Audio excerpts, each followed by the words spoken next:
বলছি না তাই ভদ্রতা করে, না না ছেঁচড়া দিয়ে তো তরকারি হয়, সে তরকারি তো তোমরা খাও, তরকারিকে কেন অপমান করবে?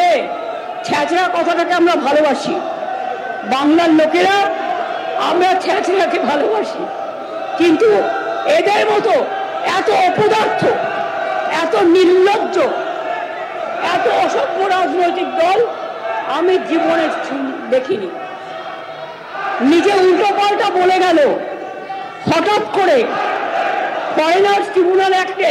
স্যার এবার কিন্তু ওরা যখন বলবে, আমি বলে যাচ্ছি আমাদের বেঞ্চ কাউকে বলতে দেবে না, ওরা যখন বলবে আগে শান্ত হোক,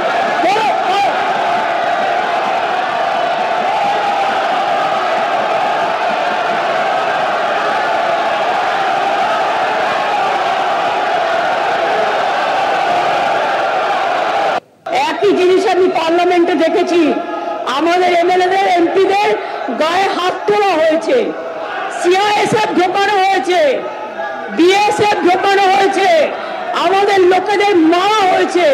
আমরা সেটা করব না, তার কারণ এই বাংলা নবজাগরণের বাংলা, এই বিধানসভা সংস্কারের বাংলা, এই বাংলা আম্বেদকরের বাংলা, এই বাংলা নেতাজির বাংলা, এই বাংলা রবীন্দ্রনাথ ঠাকুরের বাংলা, এই বাংলা মৌলানা আবুল কালাম আজাদের আদর্শের বাংলা, এই বাংলা রবীন্দ্র নজরুলের বাংলা, এই বাংলা স্বামী বিবেকানন্দের বাংলা, এই বাংলা রামকৃষ্ণের বাংলা।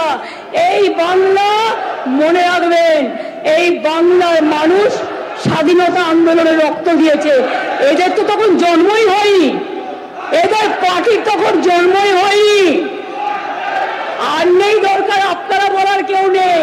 ওটা আমি প্রথমে ধিক্কার জানাই বিজেপি এমএলএদের, যারা নিজেদের বক্তৃতা সময় থাকে না প্রেজেন্ট, তা সত্ত্বেও আমরা অ্যালাউ করেছি তাদের বক্তৃতা দেওয়ার জন্য, আমি আমার সময় কেটেও। তারপরেও দেখুন বাংলা বিরোধীরা বাংলা ভাষা নিয়ে আলোচনা চায় না, এরা বাংলা ভাষার উপর অত্যাচার করে।